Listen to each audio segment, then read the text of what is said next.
Good morning, everybody. Sorry about that, a bit of a technical issue my end. I'm glad you can make it this morning. I am super excited to be doing the webinar. It's my first hosting experience for Electric House. I'm glad to be here, and thank you very much for taking the time to join us. This morning we are all about groups, and we've got some amazing guests lined up. I'll run through what we're going to be doing today and how that's going to look. Also just a quick run through an intro on guests, etc. But today it's groupthink. If you're not using Facebook groups, then you definitely should be. I've been banging on about groups for a very long time, and I'm excited to hopefully drop some knowledge bombs myself, but definitely we've got some brilliant people discussing how they actually use groups, how we use groups at Electric House, and then we'll have a Q&A. So without further ado, I want to sort of go through our amazing guests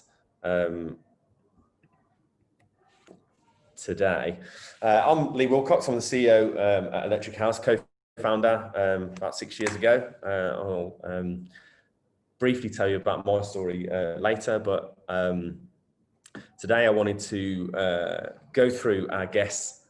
So I'm going to do a little bit on groups and how we utilize and approach groups, and some of the stuff we do with our content creation as well, and how the social team look at the groups for content strategy and how we sort of maximize that. We've got the wonderful Adam Callow, who's the CEO and founder of Expert Trades. Adam will do a better intro of Expert Trades, but ultimately they are a community for tradespeople, have some amazing products through their app, and how they sit in the supply chain. But ultimately, Adam is you'll like this, Adam, as an intro. He's a trades guru, tech loving, podcast extraordinaire, and all round, he's just a bloody great guy. I'm fortunate enough to be able to spend a bit of time with him periodically, and I tend to try and just utilize his brain a lot, because he's a very clever chap. And he always ends up paying for dinner as well, so it's brilliant. We've also got Felicity Neale and Richard Blackmore, both from Electric House. Our client partners, they're going to be going through how they operate our offering within groups and branded groups. And then finally, we've got Toni, who's going to be sitting on the panel at the end of the webinar. Toni is by far the most knowledgeable person I've ever met when it comes to Facebook groups. She's the founder of On a Budget, which I'll sort of come on to, and how that sort of sits within Electric House now. But she is a vet in the groups game. There's not an area of groups that she doesn't understand. So yeah, you know, hopefully in the Q&A we'll have some good questions for the guys. Yeah, really looking forward to the panel at the end. So what's Electric House? For those of you who don't know who we are and what we do, Electric House is a social media publishing group, and we were founded 6 years ago under the guise of On the Tools. And myself and Adam Barry came up with an idea to create a recruitment app, and then we quickly realized that actually building community on social was going to be our route to market. But we also realized that that was the most powerful thing we could do. And over the years, On the Tools became one of the most engaged communities in the world. And as the business grew and as we started to create more content across social, we looked at partnerships, and we were introduced to Toni, who I've just mentioned, who's going to be on the panel. And she'd had a very similar sort of growth story to us, and I think she was even, I mean, me and Adam were drunk on a Friday night when we came up with the idea. I think Toni had a drink on a Friday night as well. And it's that's what we do.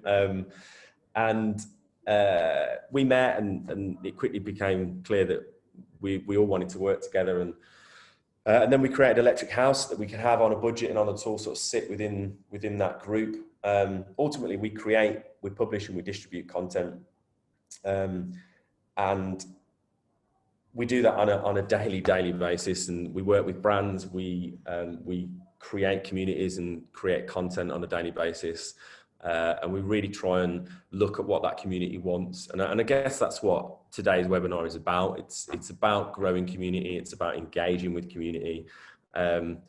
We've become a content house internally as well, you know, so there's not many agencies that exist where they're every single day they are creating content for the social channels that they own. Often they sit in between, and I think that's one of our USPs as Electric House, is that you know, we walk the walk, and we do that every day. Electric House was formed on the basis of making sure that we could create and engage more communities on top of on a budget and on the tools as well. We're starting to do that through TikTok with other communities, and but groups is a big focus for us and has been for a long time, and we utilize them to make sure that we can have a really good content strategy across our communities. And today we sort of want to show you how we do that and a little bit talk around that. And Adam's obviously going to talk about how he engages expert trades and what they do with groups and the value he gets. But ultimately, by using groups and by really engaging in that way, it's allowed our communities to be something that has become a bit of a phenomenon, really, across social. On the Tools in 2019 was the most watched brand by any male across the world, by any male globally for any publisher. And the key thing about that for us was that On the Tools really is when you look at the other publishers that would engage with the male audience across, globally, is that we're really small, you know, still sitting under the 4 million mark. You've got the likes of Lab Bible and Unilad and VT that are in the like 30s, 40s, 30, 40 million. But a key part of this was about how we engage and the content we create and staying in our niche, and really understanding what content we create for the community that we've built. So it sort of nicely brings me on to how we do that. I did a webinar the other day. I sang that bit out. I'm not going to punish you all by singing on this webinar, but yeah, this is how we approach groups. And I wanted to, HubSpot did a really good piece, and I sort of want to cover this off. There's 1.4 billion people using Facebook groups, and Facebook groups are a funny thing, really, because if you actually look at, they've been around for ages.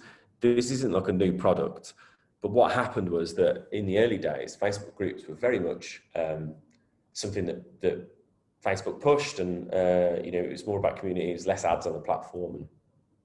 But quite quickly, the platform became about the feed, became about publishing, it became about people being served content, and less about people congregating in like niche formats. And over the years, people have found real value in groups, to the point where last year Facebook completely changed and pivoted where groups sat within the Blue product, within Facebook as a whole. It's a really important shift, and we'd sort of been watching that, and we'd already got a lot of groups anyway on the tools. And then obviously Toni came into the group, and we were like, the groups are insane.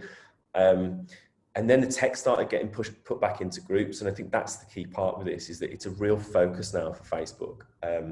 And the amount of product, and I'm sure Toni better cover this off as well in the panel, but we get to test a lot of the stuff that gets created through groups. And there really is a lot of work going on in the background with Facebook groups.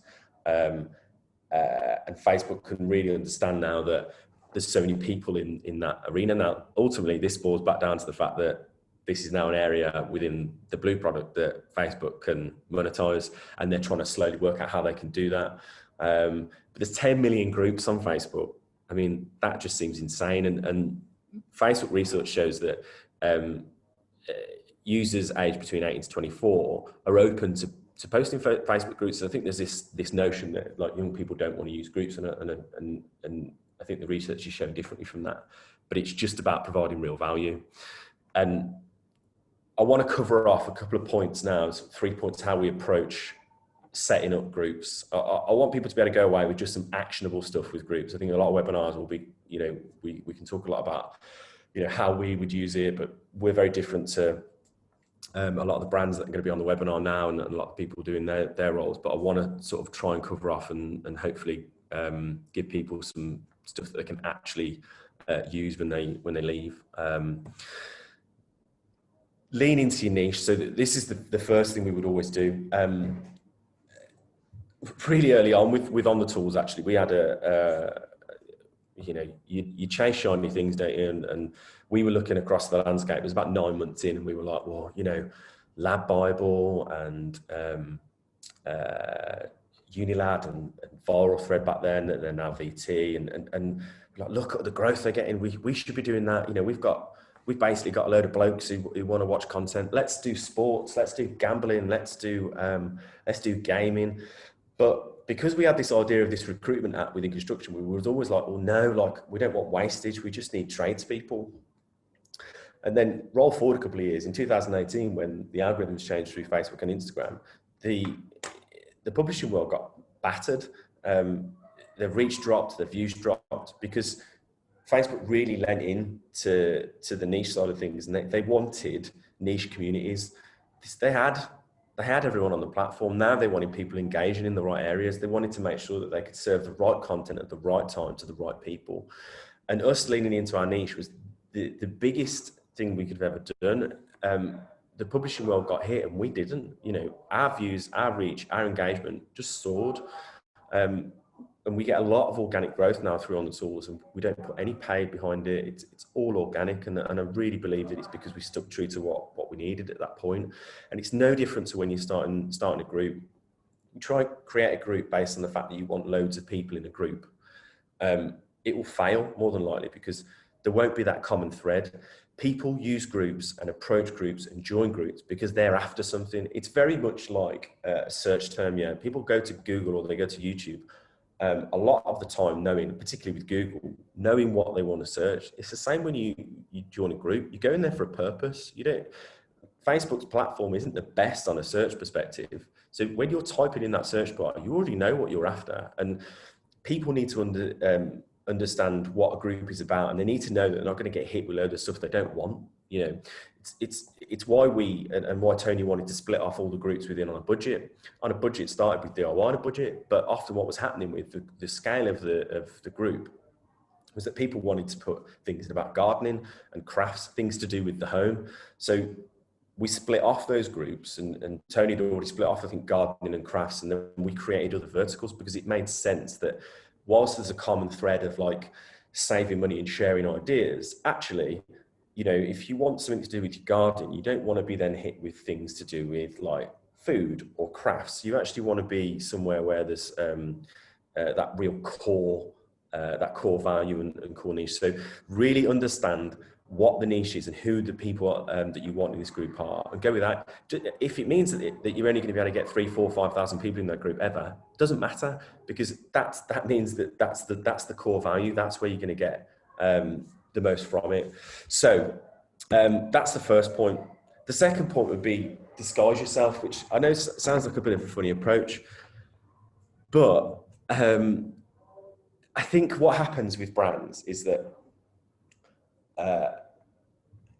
when you set up a group, you want to make sure that everyone knows that the brand is attached to the group. The brand wants that value of having, we've got a group that's this. But in reality, again, people don't search groups by the name of the brand more than likely, because they're actually looking for value. So I use it in the example of like, imagine a recruitment company, right? We always joke actually, because the name of, I'll use the example of Workplace Solutions. Apologise if there's a company on the call called Workplace Solutions, but when we were coming up with the idea of On the Tools, we were trying to think of names, and one of the guys chucked in a name of Workplace Solutions. I thank my life that we didn't go with that name and we went with On the Tools. But you imagine you've got a group called Workplace Solutions. They're a recruitment company within construction. Not many people are going to be searching and wanting to join Workplace Solutions, because for me, if I was going to join that group, I'm probably thinking they're just going to try and like claw my eyes out or right hook me in the face with loads of like ads or like jobs or whatever it might be. I don't know what value I'm getting out of that. But if then I was looking for a trade job within Birmingham, you know, maybe a group that's called Jobs in a Trade in Birmingham, you know, that's something that I would join. That's something that more people would join, because actually straight away, the value is there. I know actually this is like top tips on how to get a job, or actually jobs that are available in that area. And I think that's where you've got to go down the other way of almost flipping it on its head and being like, well, what are people going to search for, and what are people more likely to join based on that value add. It's the same. Ad always uses the example of like cycling. So it's, you know, the cycling brand having a group, unless they're really well known and they're already known for giving value. If you're starting a group and you're a smaller cycling brand, then actually going in with like top tips for cycling, or new cyclist group, or new to cycling, or whatever it might be, that's where you're going to get, people are going to go in there and go, well, actually, I'm new to cycling. I'm going to ask this question, and I know I'm going to be in a safe space where people can't, you know, mock me or whatever it might be because I'm new to cycling. And I think disguising yourself is a really, really smart idea when you're trying to start groups. And then the third thing is don't sell for at least 12 months. Now, look, this is really hard to do, but it sort of comes back into the disguise yourself part as well a little bit. If people are joining this group, the beauty and power of groups is that it's built by the people in them. The content is built by the people in them. You're there to moderate. You're there to make sure people aren't, you know, taking advantage of the group and the people in it, or just, you know, ultimately being like nasty to each other, or, you know, it's got to be a safe space. It's got to be a kind space, and it's got to be somewhere people are going to get value. But if you're then in there with Workplace Solutions being like, right hook, left hook, buy this, sell it, like, it changes the group really quickly. And a really big detriment to what you're trying to do. So we've always put this stance in of like, look, don't sell for 12 months. I mean, it's been much longer. If you think about what we've been doing with On a Budget and other things, you know, On a Budget's been going for 6 years now, On the Tools as well. And the groups, we've been really careful on where we do commercial work and how we put brands into the group. And Rich and Fliss are going to come on to this and how we've started to look at doing that and how the brands can get value. But it's been over years of building real value and a safe space for people to interact with each other in. If you go in there with your brand and start chucking out products and shoving it in people's faces, they're back on the feed again, really. They're back on like a paid ads feed, and it's not what they're there for. So there are sort of 3 tips in terms of how you would approach and set up. Now, that 12-month selling thing could be 12, could be 4, could be 6. The point is from day dot, don't go in there and be that brand. Go in there and offer value, ask questions, you know, poke the fire a little bit, get some engagement going, get some debate going. It's a great place to do it. And you start seeing what people like, what they don't like. Like I say, you're there to moderate and engage, not to sell for the start anyway.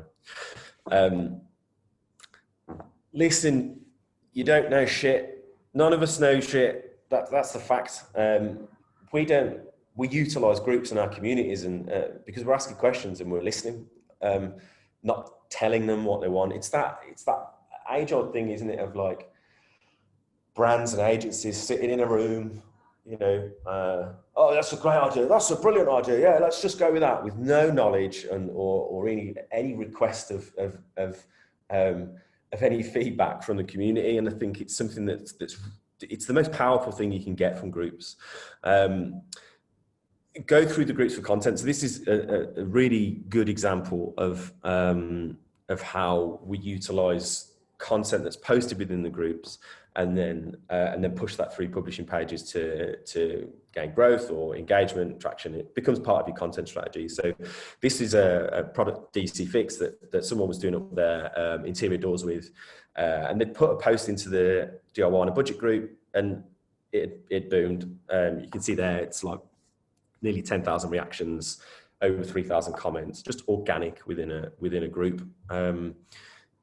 the guys in the social team spotted that. We contacted Gemma there, who had posted that, and then we sort of re-edited the content, made it look a little bit nicer with some overlays and stuff, and then we posted that back out through the publishing page, and it got over 10 million views. Now this is the mecca. I'm not saying everything's going to work like this, but it's just a point of showing how great a place it is to be looking at the content and what people are posting, and then giving you inspiration and ideas. It's without going too meta on it, it's what that group does. It's there to give people inspiration for their home, but it gives us inspiration for what content ideas we want to create and what we want to put out. And the knock-on of that was that within 7 days of that post going out, we then, across that period, we had a 15K increase on the publishing page. So it's a really powerful way of being able to engage new followers as well, because actually what you're doing is, it's relevant. It's relevant for people who are in the group and follow the page, but it's relevant for people who are aspiring to follow the page, or that you've got that out there as followers. Use polls. They are really powerful. So you think about a market, it's such a great place for market research groups are. You think about groups, you go, okay, market research is expensive and often takes quite a lot of time, and you can do it within groups. It's quick and it costs nothing. So we didn't know whether we wanted to put more of a face to on a budget, and we didn't know whether female or male. There was debate in the office about it. Would be better as a presenter. So we were like, well, let's ask, and then let's listen. This was one of the polls we did. It started to become clear that actually it was more female that we wanted to do. So we've done that, and the engagement and the content's been great, and we'll continue to look at how we can do more things like that, and sort of request the feedback from the groups. Again, another one we were looking at from a strategy perspective. We really wanted to understand whether we had the capacity to utilize our current set of groups to create students on a budget. And we were like, I wonder whether we've got any students currently within the groups we've got. Again, this is one of the polls we did. We started to poll, and whilst it looks like a small amount, the groups, obviously there's roughly about 3 million people across all the set of groups we've got. So whilst it's a small amount, once we aggregate that all together and look at the overall sort of size of the market, if you will, we realised that actually we could set up another group here that could probably get initial traction from our current groups, and then we've got enough people in there to be creating some engaging content and having debate. So that's something we've done, and we'll be looking to launch that, I think, across the coming weeks. So again, like a really, really powerful way of being able to just understand the direction that you should be going. I think we all have great ideas in every business, but it doesn't mean they're the right thing to do at that time. And I think, it's a really powerful way of being able to do that. That's my tips really for approaching groups and sort of briefly how we use them. Please, throughout this, I'm gonna sort of bash this a lot, is please add me on LinkedIn and add the team as well, because we're always willing to answer questions that anyone's got, whether it be on the publishing side, whether it be on, groups, whatever it might be, because webinars are brilliant, but, we don't cover everything off because we don't know everything that you guys want to know. So it'd be great if you can reach out if you've got questions, and I'll do my best, or the team will, to answer any of that. I'm excited to hand over to Adam Callow, because I just like what he says a lot of the time. Adam, are you there? You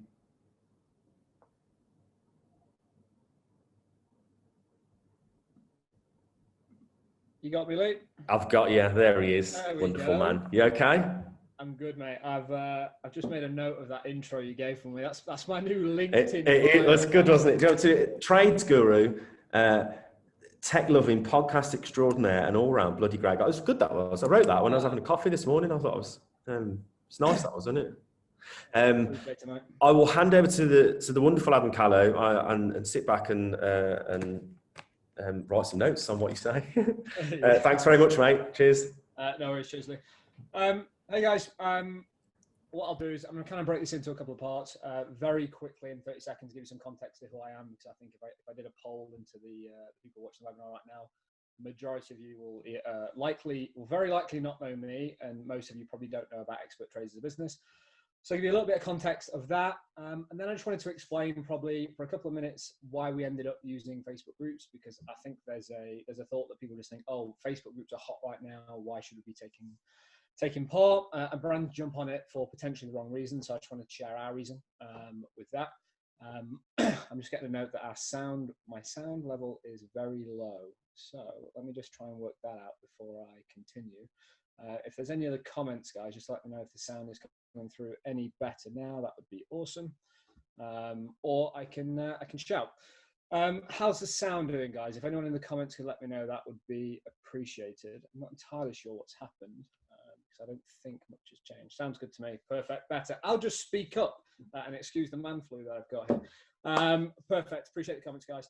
And then I wanted to sort of Lee said, well, he's sort of opening this conversation up with some actionable tips and advice, and I want to sort of like follow that along with, I guess, 4 pieces of advice that I've learned over the last sort of 5 years, participating in communities, niche communities, and then moving those into Facebook groups.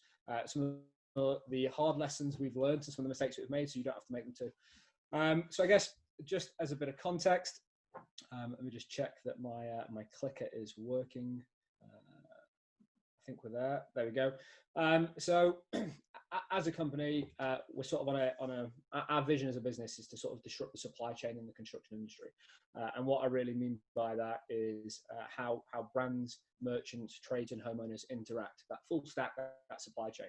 But rather than sort of starting at the top, we started with the trades community because we believe they're the ones that sort of influence the market as a whole, from the homeowner side and up to the supply chain side.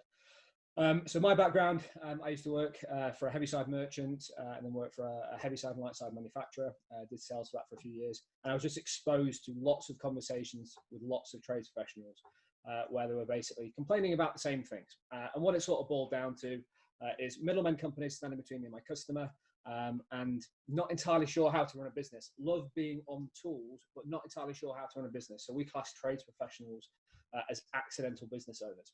So we developed a strategy to basically say, well, hold on, if we can solve the needs for trades professionals on the running the business side, that would create a relationship, create a community, gives exposure to tools and brands and things that people like, so then we can plug in an e-commerce solution to then sell the stuff that they need to buy at the point they need to buy it. So there's 4 products of what we do. We have a place for them to build trust, like a check a trade directory style thing, where they can go online, collect reviews. We build websites for trades professionals. Our flagship product is our quoting invoicing app, and that's where tradespeople use that to do daily quotes and invoices, giving us exposure to what they're quoting. And the last one is we wanted to create a community of tool lovers. So we've got an app called Tool Talk, hence the background today. Our app actually goes live today, shameless plug. That's one I'll probably get away with before Lee kicks me off the stream. But that's who we are as a business. So shameless that was. Mate, it launches today. The timing was perfect. No, I'm glad you did it. Well done, mate. Well done. It's like a voice of God coming, by the way, that is. That's ridiculous when you just drop in like that. So that's who we are as a business. And I guess I just want to tell you the journey of like how we ended up on Facebook, because it wasn't just because Facebook was this hot thing that everyone was taking part on. Lee mentioned a word called feedback, and I think feedback loops are so important regardless of what industry, whether you're in a tech space like us and a platform play, or even if you're a 110-year-old manufacturer and you manufacture products, you still need this feedback loop. So when I started Expert Trades, I spent 12 months on the phone with our community, our initial small members of that community, and that was just like a feedback loop. And I'd meet them for a tea, a coffee, or a beer, and I always saw the value in that feedback loop. So when we actually hired members of the team and we started to grow a little bit, that photo at the top left is everyone that joined the company had to spend 2, sometimes 3 days on the tools with members of the community, because again, it just submerged us into their culture, their community, and understand them on a greater level.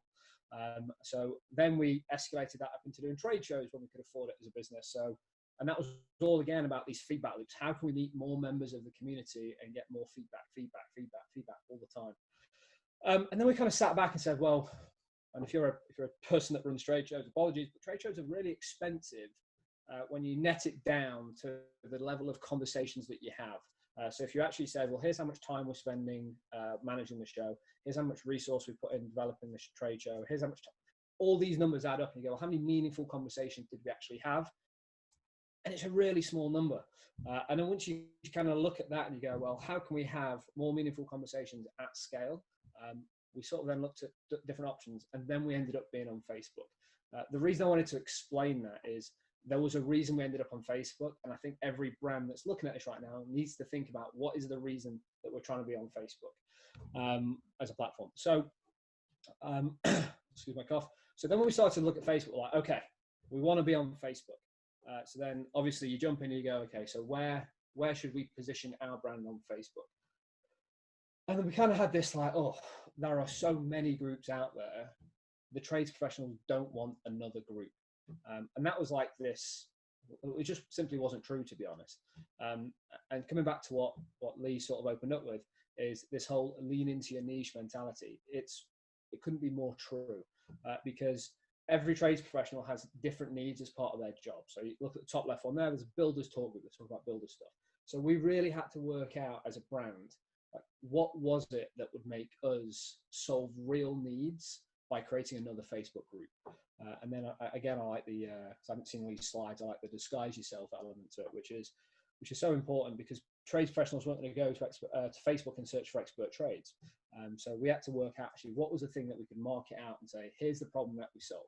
And as a business, we're trying to become the place that empowers trades professionals to run a professional and profitable business. The good news of this is it's not that sexy. Not many tradespeople wake up in the morning and go, cool, I want to run my business more professionally. So that was a niche that we managed to find that wasn't being sort of like utilized on Facebook. And then we said, well, how many people are actually going to join the group? But the numbers for us didn't really matter, whether we ended up with 50 members, 500 members, 5,000 or 50,000, whatever that number was, because we wanted the depth of the relationship. We didn't want to just go wide and get loads of numbers for the sake of it. We really wanted to attract the right customer, the right user, the right member into that group to solve the needs that they were looking to solve. So we said, actually, there is an opportunity here. We can create a group that is all about running that professional and profitable business. So I just wanted to sort of, I'm going to whistle through this, guys, just out of time, but I wanted to sort of touch on 4 key areas that I think from a tips perspective that are important for you guys when you start to engage in groups. And this first one is sort of like people, not brands. And I guess the reason I've put this in here is when we think about our presence on social, we think about our brand identity. So on a public Facebook page is probably the closest similarity.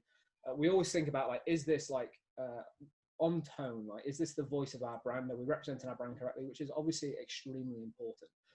There's a slight different thing that happens inside a group. I guess one way of explaining it is like if you're at a trade show and someone walks up to your trade show stand, for me, if someone walks onto my stand, I wouldn't say, hi, I'm Expert Trades. I'm Adam Callow, that's who I am. And inside a group, I believe you should have the same approach. So what we do, the approach that we've taken, which has worked really well, is we bring the personalities of our company into that group and let them, I guess, elevate them as personalities from our company in there. It builds a lot more trust and it creates meaningful relationships. It also stops the sense of it becoming like just a paid feed. I think too many people move into groups just because of the way that the organic reach in groups is much higher than standard pages. And what that really means is if you're in a group, that post from a group that you're taking part in will show up more often in the newsfeed than from a page that you follow, because of the way that Lee mentioned, the way that Facebook is shifting the algorithm to say groups are important, we care about niche communities. So just think about when you're entering a group, you should be Adam Callow from Expert Trades, not Expert Trades brand logo, and then they don't really know who they're engaging with. So that's probably my first tip. This is the biggest one for me, and it's really, really hard for brands because opening up a group means you're creating a space to have a conversation, and censorship is easily the quickest way to kill a group. So I guess let's just use the trade show analogy. So think about a trade show, and if you were setting up a trade show and it had to best represent what a Facebook group is, that trade show would have a corner with your products. It would be tucked away over there. The rest of the trade show stand would be a pretty cool place for your target community to chill out. So let's just say it's trades professionals, we put some couches, put some chairs, free coffee, maybe a bar. We all know what happens at a trade show and you have bars on stands and potentially free bars. But we're basically trying to create a space online to have conversations. And the key thing is if you go in there and you're at your trade show stand, and then you hear someone over in the corner talking about a competing product, and they go, yeah, like I really love this brand for A, B, and C, and it's not the brand that you represent, you wouldn't walk over there and say, stop talking. You wouldn't walk over there and grab them by the scruff of the neck and frog march them off the stand, because you're in a trade, you're in part of a community. What you'd actually do is go over and listen. And then potentially if they're misinformed or they've got some good feedback they want to take internally, you'd use that as market research and feedback. Again, this feedback loop. We actually had a really challenging day as a business, probably about 3 Novembers ago, somewhere around there, where our app, where at that point, hundreds of tradespeople every day were doing their quotes and invoices, it just stopped working. And when we had a group of about 900 trades, and I don't know, about 500 of those were our customers in there, it just went batshit crazy, full of negativity. Can't send quotes, can't send invoices, can't collect payments. And you can imagine, out of all the things you can do, and you guys might run a company where you manufacture hand tools and products, they can go and buy another one that day. If you run a service where they cannot send their quotes and get paid, that is literally the most important thing to them running their business. So when all that hit the group and all this negativity was there was people that were not our existing products and services customers being exposed to this negativity.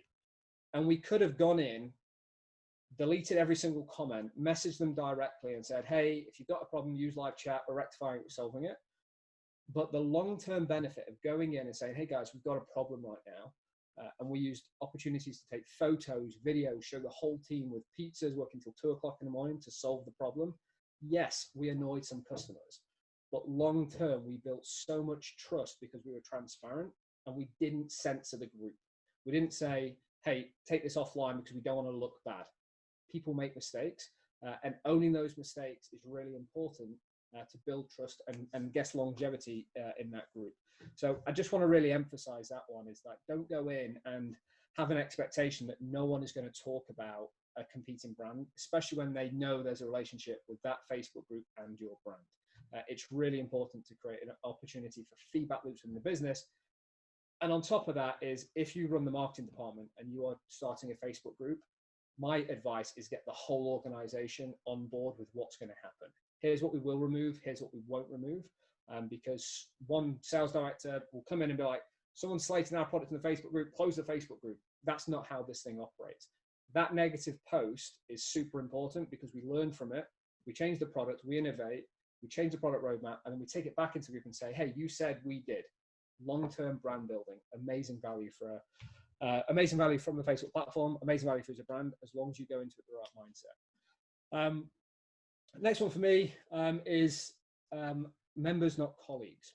So what I mean by this is when you create a Facebook group, and how we started our first Facebook group, that might be an interesting one for you guys, is you probably all got customers. And I think one thing, I'm just going to make an assumption that a lot of the people watching this are from a brand level, not a merchant level. That I think the way that our supply chain operates is it can really be hard sometimes to get feedback from your customers. And let's just say you're Makita, you make a drill, other drills are available, and you put it into Screwfix, other merchants are available. And all of a sudden that trade walks in, buys that drill and walks off. Makita don't know who that customer is. Creating a Facebook group actually gets you closer to the customer as a brand.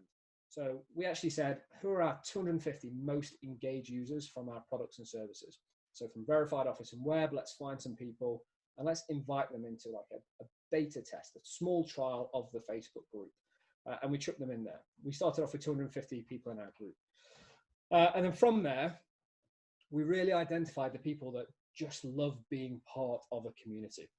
So the space that we operate in our market, 900,000 trades professionals, 780,000 of those are one-man bands. So what that really means is 780,000 trades every day go to work on their own. And that's bloody lonely. So their best friend is often their on-site radio.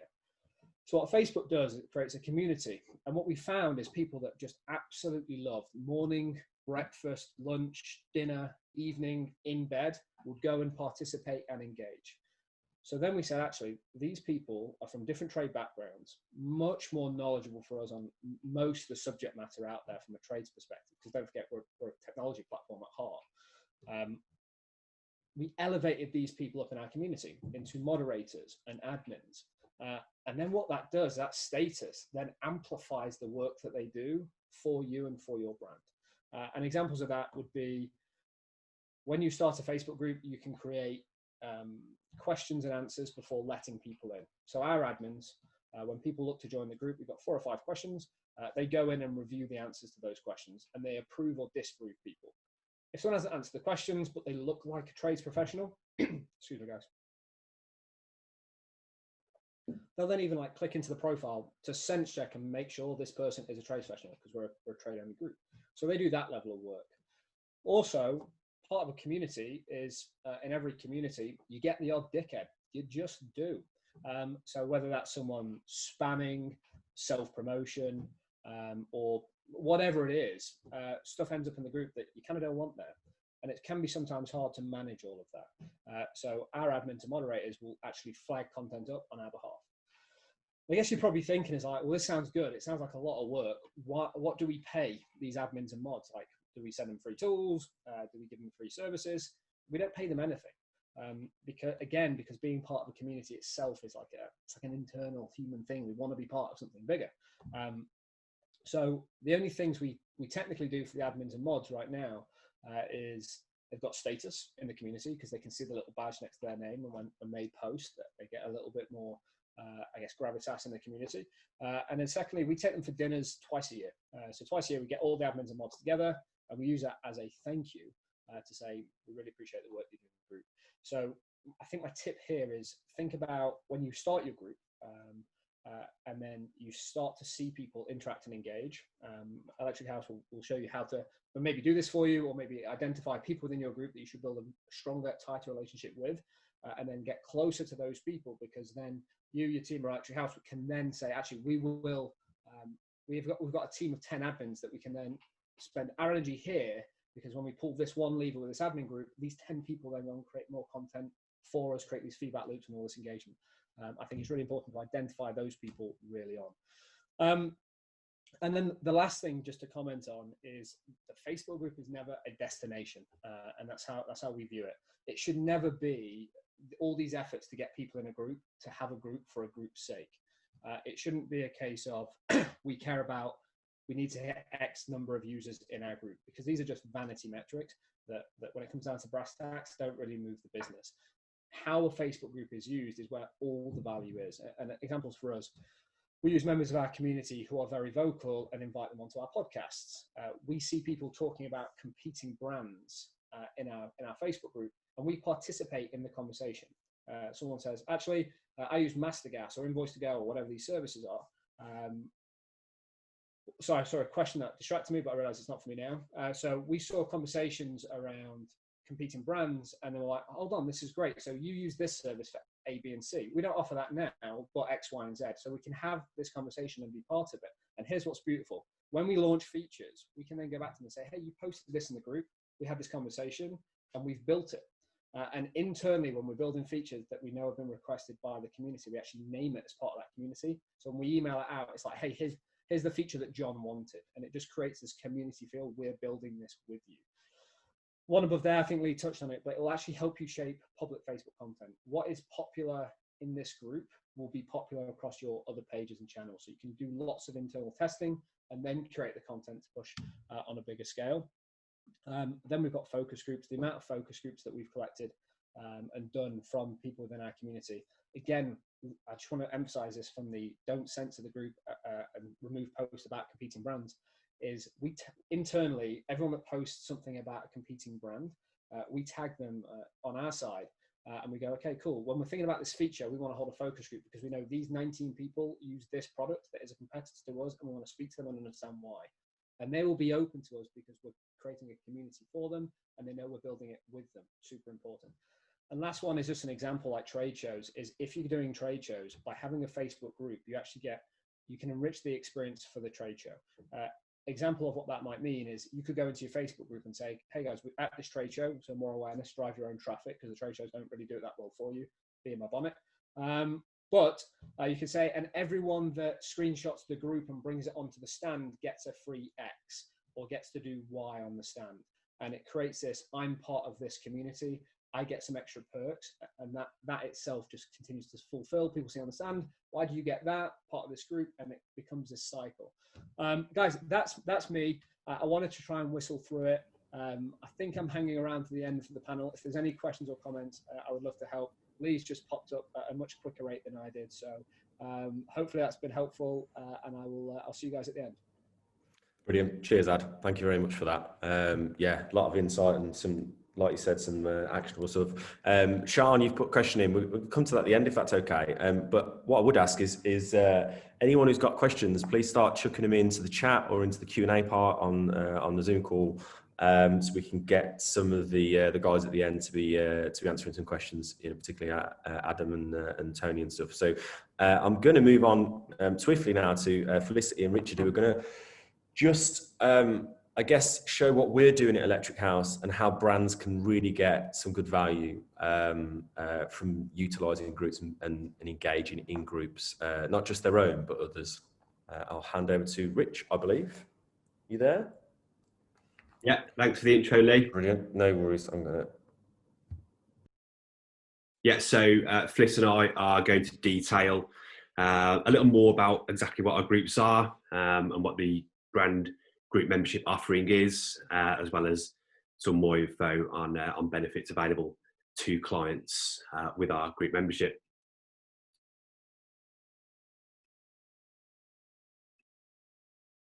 So across our group, our network of groups, we have over 3.4 million followers.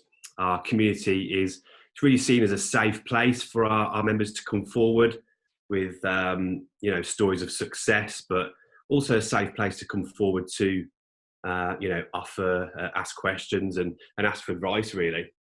Our network is made up of 8 groups: DIY on a budget, gardening on a budget, crafts, cooking, cleaning, parenting, fashion and beauty, and travelling on a budget.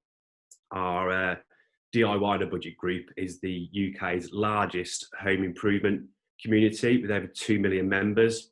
Within this group, we have a number of brands who offer various products and differing specialisms, really, but they're all kind of centralised around the topic of home improvement and homemaking. We also work with a number of brands in the DIY group,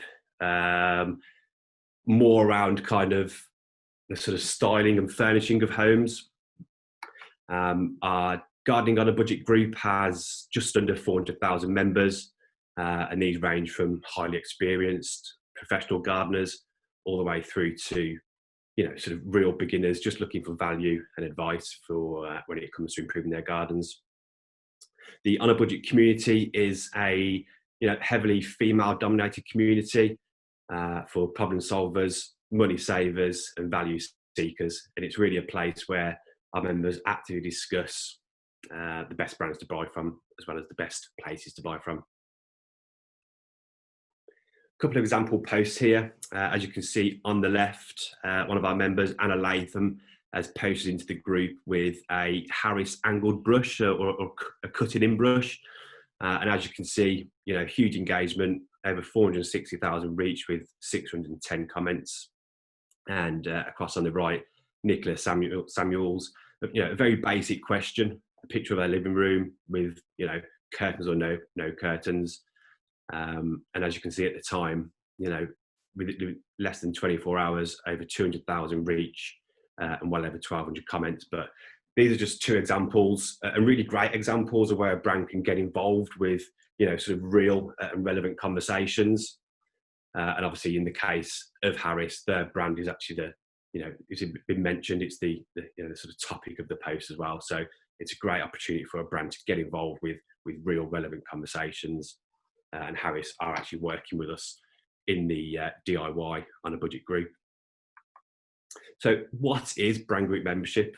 It's an opportunity for a brand to join the group as a brand itself, but kind of disguise themselves and interact, I guess, with our members just as they were they would be another member. It gives the brand an opportunity to create and share their own posts within the group. These posts can spark engagement and allow the brand to offer inspiration, tips and advice to our members. Brands can run competitions, and this can look like an exclusive discount code just for the members on a budget. And brands can ask our members questions which can help inform decisions or offer valuable market research.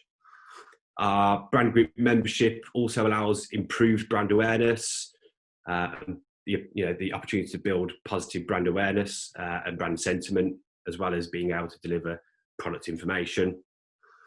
You can also build your brand's reputation by offering advice, tips and solutions to relevant member problems. Another key feature of our brand membership is brands will have access to our search bar function.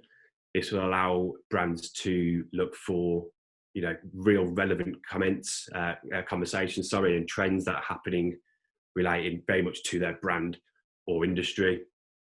And I guess ultimately, our brand group membership allows you to direct live prospects straight to your social platforms, your website, and straight to your products. Over to you, Fliss. Thanks for that, Rich, and hello to everyone listening.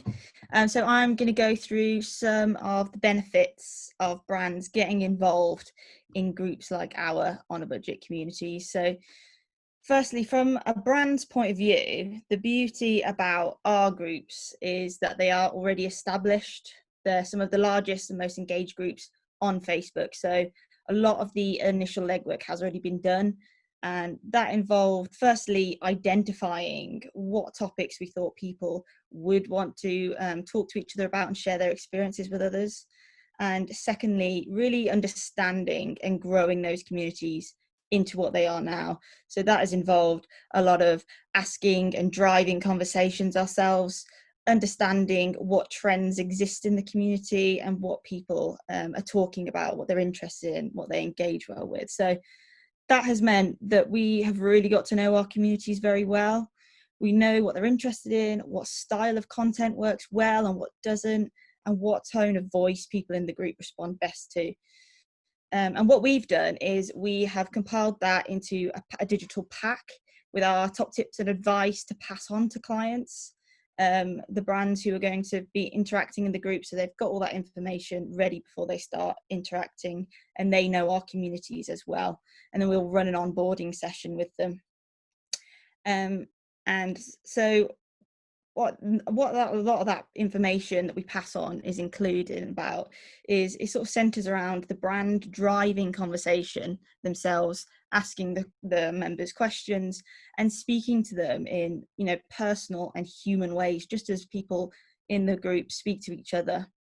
So less of that sort of polished professional tone and more of a human tone. So ultimately that leads me on to the next point, that relevant brands, groups like ours offer a really authentic way of interacting with and building brand awareness in a community of people who are already interested in their industry or in their products. So another thing to remember is that, as was mentioned earlier, that these groups they're closed communities, so people have to opt in to become a member, and that content is going to flood their newsfeed. So they want to see the content that's been going on in that group, because otherwise they wouldn't be a member. And what we do is we frame brands in the community as having a supportive role. So they're there to offer the members value in whatever way they can, whether that be knowledge sharing or offering members inspiration, perhaps what their living room could look like, and include their products in that. Maybe they have a solution that they could offer members in the group. Maybe it would be advice, or as Rich just mentioned, maybe it would be specific discounts or giveaways. But whatever that interaction would be, we encourage them to interact. We encourage brands to interact in a way that doesn't feel super salesy and impersonal, because let's be honest, none of us go on social media to be sold to. That's not what we click on the Facebook app every day for, or the Instagram app. We go there because we want to see what other people are up to. We want to share experiences. We want to be entertained or learn something. So we encourage brands who get involved in our communities to really pay attention to that fact, lean into that fact about social, get involved in spaces where these real conversations are happening. And because they're probably more likely to mean something to people than the likes of a targeted ad probably would. And it can give your brand a face and a personality that people can build an affinity with, just as, you know, Adam had just touched on. And another benefit about brands interacting in groups like ours is that it offers the chance for consistency. So we think this is really important if you're a brand trying to build your brand awareness. We can offer consistent touch points with potential customers. And what we do is we offer brands different levels of membership. So the higher upper level they go, the more often they can post into the community each month. And this consistent messaging means that you as a brand, not only can you cover various different topics with members, but also those members are more likely to remember your brand long term, have positive feelings towards them, and discuss with other people. And then, you know, hopefully visit your website, follow you on social media, on your own channels, and ultimately make a purchase from your brand. So one example that we have, one of our clients at the moment that we've been working with for 3 months now, they've had a membership for 3 months in the group. They've had their Facebook page for 6 years, but over the 3 months that they've been interacting in our group, they've seen a 28% growth in followers on their Facebook page. So it just shows that if people like what they see in the likes of a Facebook group, they are willing to go over to your own social channels and learn more about you.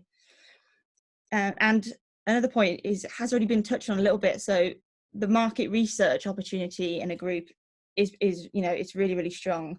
And the sheer size of, you know, the likes of our group means that you can really understand what the current trends are. You can use the search function, like Rich mentioned, to look up keywords about your industry and see, you know, what people saying about it. Do they like it? Do they not like it? Where does the opportunity lie for your brand? Ask them questions and get answers back very, very quickly. It's you know, these groups are live places with live conversations happening, so you can get your answers very, very quickly. Another thing to mention is that this form of marketing is really cost efficient. So if you were to take, for example, compare it to taking an ad out in a magazine, it's probably going to cost you a lot more. You're probably going to reach a lot less people, and you're not necessarily going to know who those people are, how many people saw it, or what they actually thought of the ad.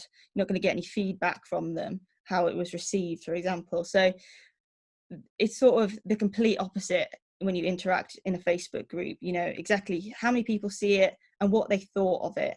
You know, it's all measurable, so it can end up being a lot more useful for your business than, you know, the likes of a magazine ad could be, just as an example. And then another thing to mention about our on a budget communities is that we've noticed as they've continued to grow, they're actually transcending the Facebook group itself. So we've noticed more and more now that on a budget is being mentioned in newspapers and magazines such as The Sun and Ideal Home. And it could be, you know, Shelley from Sheffield has just done up her living room and she's posted it in DIY on a budget, and it's gained lots and lots of positive engagement. So not only have they mentioned our group, which is great for us, but they're also mentioning the brands that those members are talking about. So Shelley might have, you know, used wallpaper from this brand, got her furniture from another brand, and, you know, her ornaments and candles from another brand. So they're also getting more eyes on the brands that are involved in the community. And actually only a couple of weeks ago, Stacey Solomon had discovered our community, mentioned it on her own Instagram story. So all of her followers also learnt about the group. And it just shows the power that a group can have and how far that it can reach, and how much traction they can gain. And the last thing to mention about sort of our on a budget communities is our Facebook partner status. So Facebook we have a really close working relationship with them, and we have a monthly meeting with them where one of their representatives comes and shares knowledge and expertise with us, discusses any changes to the Facebook algorithms or updates that are coming, and we often act as a testing ground for their new features, and they can share, how to get the most out of that. So it allows us to stay ahead of the curve, and then we can pass that on to our clients so that they can too. I was actually lucky enough to be in that meeting yesterday. So the head of communities for Northern Europe, he was able to share some really exciting things that they're going to be rolling out in Facebook groups over the next coming months. So we can therefore plan for that and make some strategies around that, how we're going to utilize it. But also then we can pass that on to our clients so that they can get involved in it too. So guys, if you are interested in getting in front of one of our communities, or somebody who would, or if you've just got any more questions about what we've gone through today that you'd like to ask us, please don't hesitate to get in touch. Our emails are on the screen. Add us on LinkedIn. It's just our names, and yeah, we'd love to get in touch with you guys. So thanks a lot for listening. Brilliant. Cheers, Rich and Fliss. It was really, really good. Yeah, like Fliss said, please reach out if if you want to get involved, or if you've just got some questions on it. We are slightly running over, but I kind of want to. There's quite a few questions coming in, so please hang around for a sort of shortish Q&A. I'm going to dive straight in because, and I'm going to jump to the first question that was put in there, which was Sean, which is: do you see it getting to a point where they realise their value, much like influencers, and ask for monetary remuneration? I think this was positioned at moderators and admins. I kind of want to caveat that with another question of how do you find good mods and admins, and it's sort of like linked in together. I kind of wanted to go to Toni for this one, in terms of how we deal with our mods and admins, and you've had a lot of experience over the years of bringing in mods and admins and people leaving and coming and going, and yeah, I'd kind of like to sort of understand how you approach finding good mods, and do you think that as it builds all the groups and the product becomes sort of more utilised, do you think people will want paying, I guess? We haven't found yet that people want paying. I've been doing it for 6 years. They're just happy to be part of a group. As Adam touched upon earlier, they want to be part of that community and have the highest stance in it. So we haven't found that yet, but finding good admin has sometimes proven difficult. A lot of people want to be admin, but then don't realise the work that's involved. So my top tip for that is to use the tools that Facebook already give you within a group. We've got group insights, and on that you can see your top 10 members, your top fans. So they're the ones to contact first, and they're normally the ones that will say yes. You can look at their content as well. You'll know that they're already super engaged and on the group every day anyway. So they're the ones to go for to ask for help. That's yeah, that's really good. So utilize the tools that are out there to try and almost act as a bit of a search function for the people who are more likely to become mods and admins. Yeah, that's really good. I've got that one down here, which I think it was Jess. Yeah, so Jessica Hardesty, hopefully I've pronounced that right.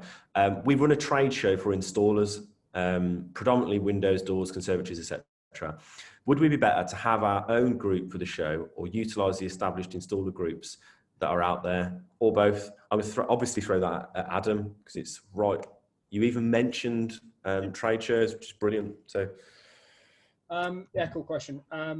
If I ran a trade show today, I'd probably say both. And from a strategy perspective, like, there's no point creating a group if all the content that you're talking about is publicly available elsewhere. So I think there's probably an opportunity to create some gated content, some exclusivity, some benefit of actually taking part in that group. And let's just say you're the trade show organizer. That might look like you've got private Q&As with some of the brands where you drop a snippet of it on your public page and other channels, but the full conversation might be gated inside the group. Or just very much like this, you could bring brands on for a Q&A and a panel discussion where they do a Facebook Live inside the group, but you need to join the group to enter. I think the summary there is, don't just start a group so you've got the eyeballs. Think about the content and the strategy for the group before you go ahead. And then if you're thinking about using other groups to leverage sort of like distribution to get more people aware of it, I don't want to give a shameless plug here, but I would probably go speak to someone like, and for you guys, I'd probably go speak to someone like Electric House, because you can very quickly turn people off unless you do that in a disguised yourself way. if someone goes into a group and it's like, hey guys, have you heard this great trade show? Click my affiliate link. Like, you will just turn people off immediately, and you'll lose the trust of that new group you're trying to penetrate. So just think about that before you try and hijack other people's groups. Yeah, I think before hijacking, it's definitely about doing it in partnership with, isn't it? I think you could join a load of groups individually, but if you start spamming them, it's kind of a, you know, it's an admin's worst nightmare, isn't it? Because there's often a lot of rules in place with groups and things like that. So it's definitely worth reaching out to all the groups and utilising them in the right way, I think. So it's good advice, Ad.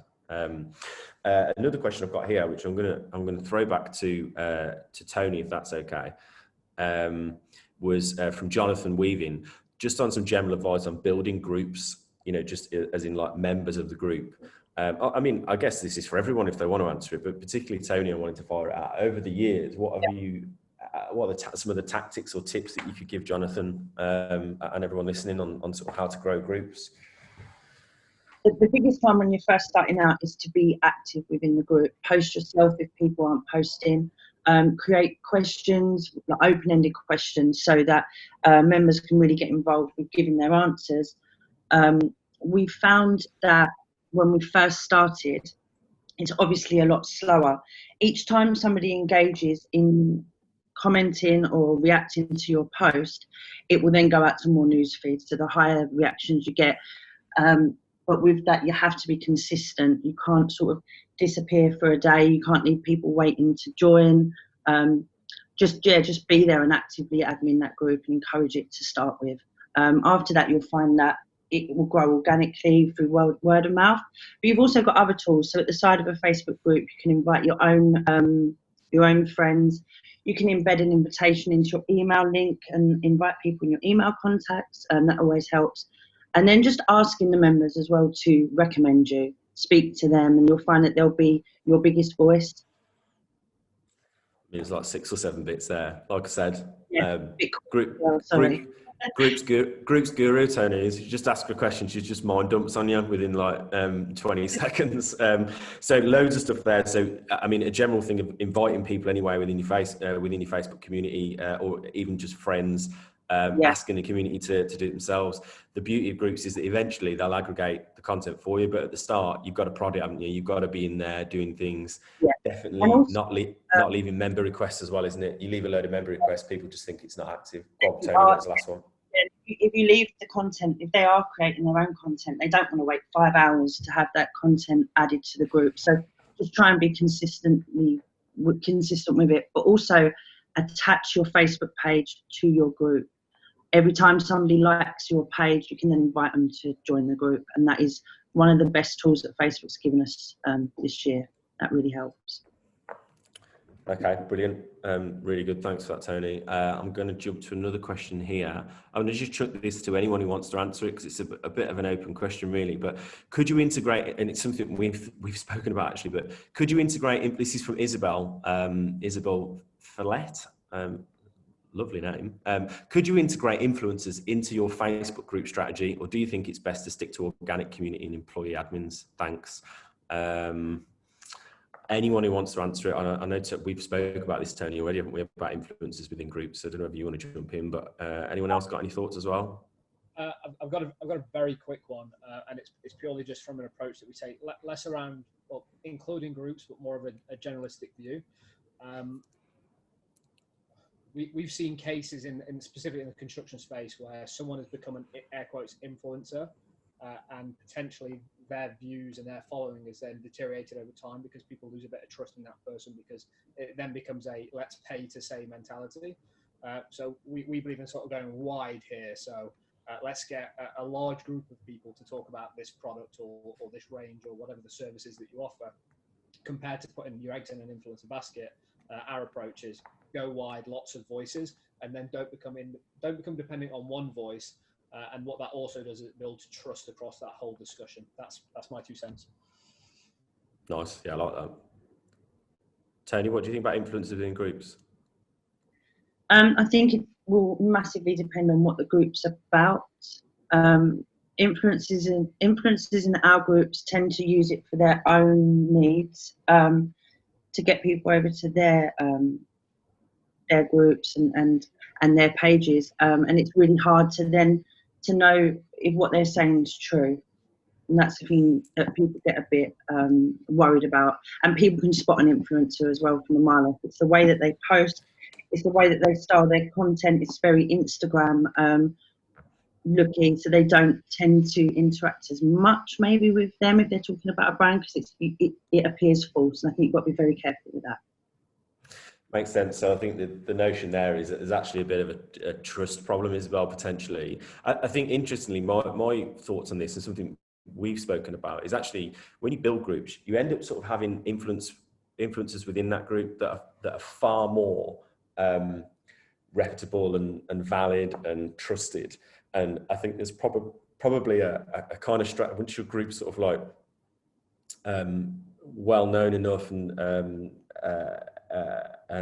more grown and engaged, and it's a real place of value that people trust. I think there's probably a strategy to be looking almost inside your group and talking to almost utilising the tool that Toni spoke about earlier, and looking at who the top engagers are and posters within the group, and maybe that's a kind of strategy to be able to get messages out in a better way. But again, trust is always a problem. Trust is a massive problem across influencers in general, isn't it? But and also, I think...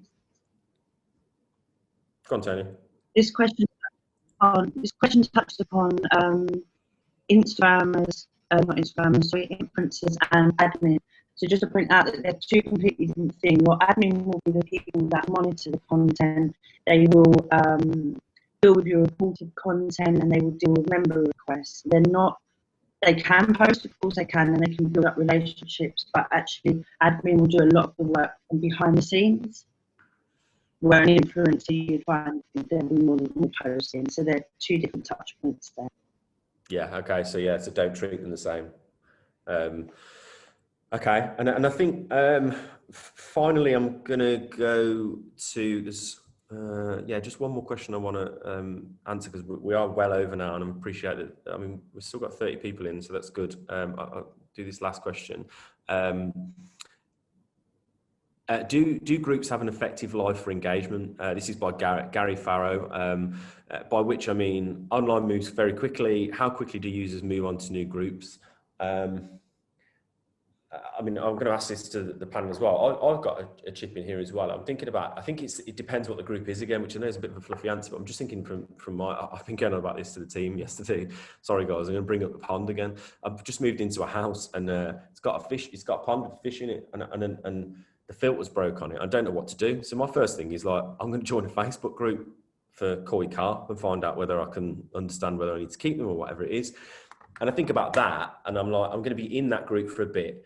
If I don't keep the pond, I'm going to leave the group probably, because I'll have no interest in it again. I'm not a big fish lover. I don't know a lot about it. But if I keep the pond, I'm going to be in there until I don't have it, or until I move house.